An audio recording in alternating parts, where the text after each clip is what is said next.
Dans le cadre de nos nombreuses discussions sur cette même chaîne, vous êtes très souvent à me demander, ça fait 6 ans que je suis là, 7 ans, ça fait 8 ans que je suis sur le territoire, j'ai déjà eu à travailler, quelquefois avec mon nom, et je ne sais toujours pas comment me régulariser parce que je ne suis pas mariée, je n'ai pas d'enfant.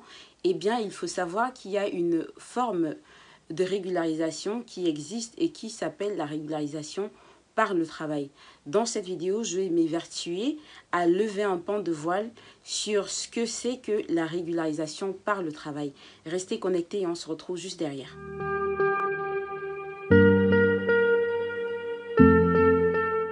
Des affaires, j'ai une maîtrise en droit public, oui, j'ai 2 maîtrises. Je vous expliquerai pourquoi. A été sanctionnée par un qui était basé sur le thème la protection des femmes et des enfants dans les conflits. Toute la démarche est gratuite, vous n'avez rien à payer. Dans le cadre de ma profession, donc qui souffre.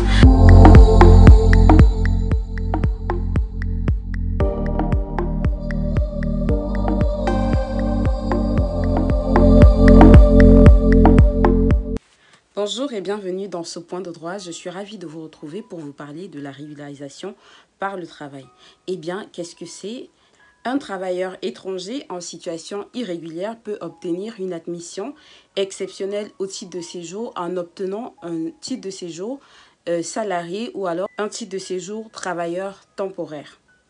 C'est ce qu'on appelle la régularisation par le travail. C'est le fait pour un étranger d'obtenir une régularisation exceptionnelle selon la circulaire Manuel Valls.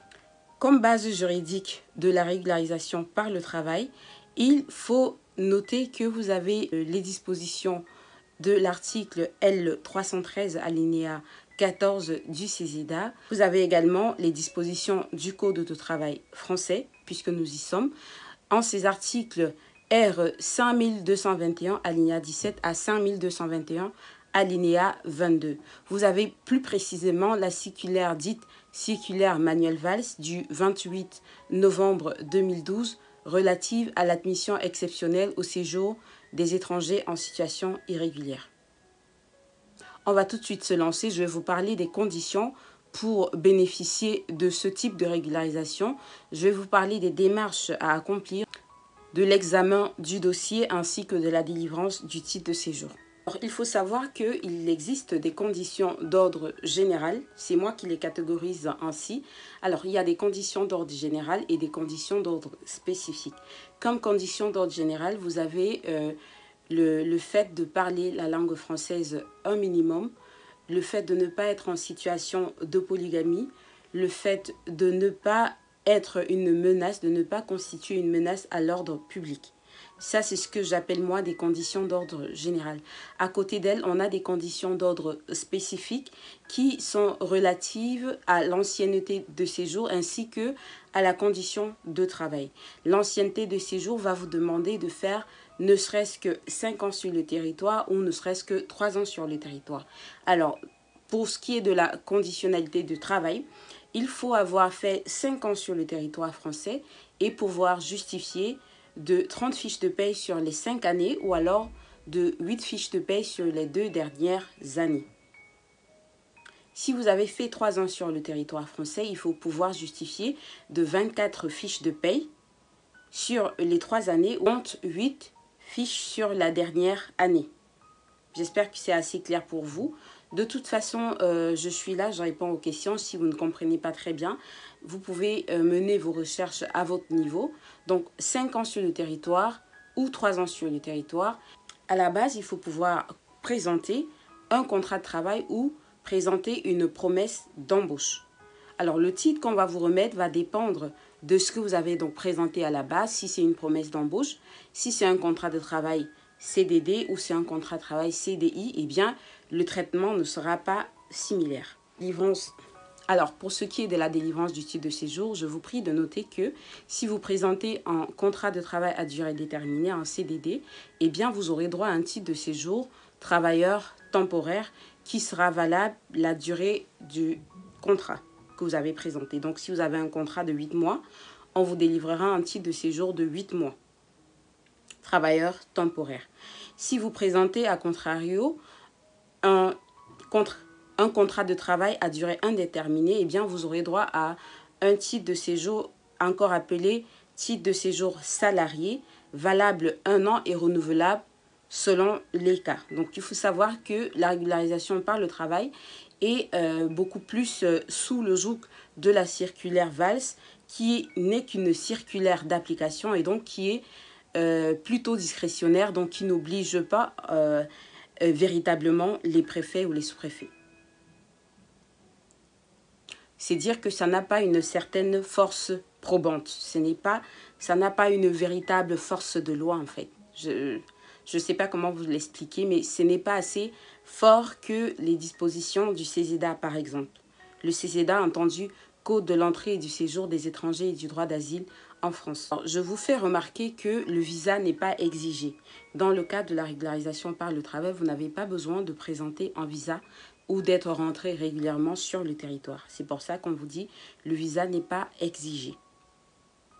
Alors, pour ce qui est de la démarche, il faut tout d'abord remplir le formulaire CERFA numéro 151-86.01. Si je le retrouve, je vous le mettrai en commentaire. Alors, vous pouvez le trouver partout. Donc, c'est un formulaire qui sera rempli et signé par l'employeur. À côté de cela, vous devriez fournir bien sûr les preuves de votre ancienneté sur le territoire, les preuves de votre vie sur le territoire. Ces preuves peuvent être, je ne sais pas, les documents hospitaliers, les factures, les avis d'imposition. Bref, c'est vraiment à vous de voir ce que vous pouvez constituer comme preuve, les justificatifs de domicile. Voilà, le plus ancien possible. Sans oublier les fiches de paye. C'est le plus important parce qu'on vous exige un nombre bien déterminé. Donc, il faut pouvoir déjà à la base fournir ces fiches pour rentrer ne serait-ce que dans les cases. Alors, où adresser, où déposer votre dossier? Vous le déposez à la préfecture ou à la sous-préfecture de votre lieu de résidence, tout simplement. Comme à chaque fois, je vous invite à checker, à regarder sur Internet, à essayer de prendre rendez-vous avant de vous rendre à la préfecture parce que j'en connais qui font des kilomètres et des kilomètres pour se rendre dans des préfectures ou des sous-préfectures et qui ne sont pas reçus parce que tout simplement, ils n'ont pas pris rendez-vous à la base. Donc, allez sur le site de votre préfecture ou de votre sous-préfecture. Regardez comment ça se passe pour les prises de rendez-vous, pour les dépôts de dossiers. Renseignez-vous un minimum avant de véritablement vous rendre à la préfecture. Il faut savoir que dans le cadre de la régularisation par le travail, les dossiers peuvent être groupés, les demandes peuvent être groupées en ce sens où les demandes peuvent être portées par les syndicats ou associations qui soutiennent ou qui viennent en aide aux sans-papiers. Donc ça aussi, c'est possible. C'est pour ça qu'en général, je vous demande toujours de vous tourner vers des associations, vers des avocats pour prendre conseil, pour demander et faire la lumière sur votre situation. Toujours. Ne restez pas à ne rien faire, ne restez pas à stresser, à déprimer, tant que vous n'avez pas le fin mot de l'histoire en ce qui vous concerne. Donc sortez, prenez rendez-vous auprès des juristes spécialisés, des avocats spécialisés, des associations, des assistantes sociales qui pourraient vous orienter et vous informer. En ce qui concerne la démarche, en général, la préfecture envoie votre dossier au service de la main-d'œuvre étrangère de la Directe qui va se charger bien évidemment d'étudier votre contrat de travail ou votre promesse d'embauche. Et à ce niveau-là, la Directe va s'assurer que vous remplissez 5 conditions principales.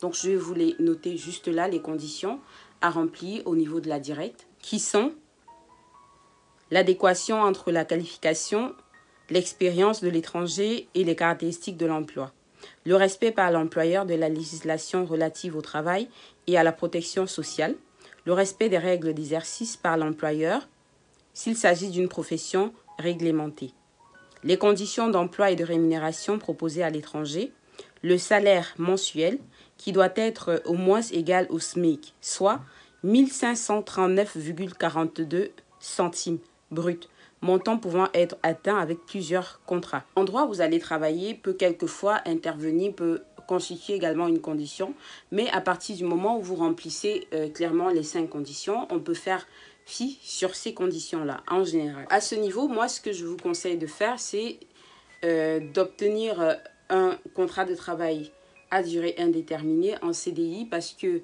c'est quand même plus potable au niveau de la directe que de détenir plutôt un CDD, un contrat à durée déterminée, qui dans la plupart des cas n'est pas suffisamment solide voilà, pour que vous ayez très facilement une autorisation de travailler.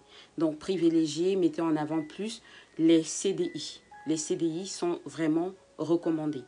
Comme je vous l'ai expliqué à l'entame de mes propos, eh bien, la délivrance du titre va être conditionnée par ce que vous avez déposé à la base. Si c'est un CDI, eh bien, vous aurez une carte de séjour salarié, 1 an renouvelable. Si c'est un CDD, vous aurez une carte de séjour travailleur temporaire qui va dépendre de la durée de votre contrat CDD.